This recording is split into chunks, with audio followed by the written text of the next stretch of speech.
बंधुगण आपण जदि आपणक मोबाइल फोन लॉक स्क्रीन उपरे आपणक नाम किंबा मोबाइल नंबर लिखापी चाहूँगी ताहले आसतु किभली भाव लिखे यह वीडियो माध्यम जानिबा।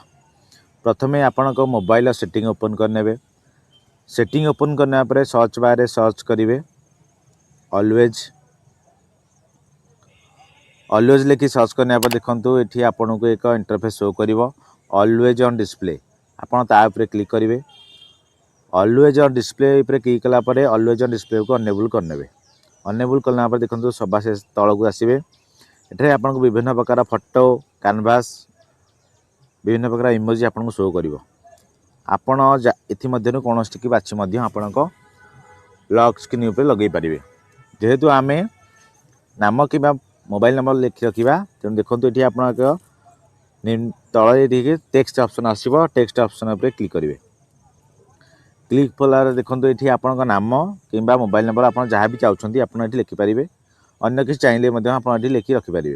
तेणु देखो ये नाम लिखि रखिए। मुझे नाम लिखि रखुची। आप नाम लिखिदे देखो ये आप चाहिए विभिन्न प्रकार कलर भी अच्छी। आपड़ यहाँ कलर चेंज करेंगे बदल पारे। आपको जो कलर टी पसंद होती कलर टी रखिए। तो देखो ये विभिन्न प्रकार साइज अच्छी आप बढ़े पारे कमे पारे। आपण लॉक स्क्रीन अनुजाई आपन को जीपरि भल लगे आप भाव आप ना कि मोबाइल नंबर लिखिकी रखिपारे। लिखि रखने देखो ये आप्लाय ना क्लिक करदे। बास आपण काम हो गला। ये करने देखो ये मोबाइल को लॉक करने देखो आपन को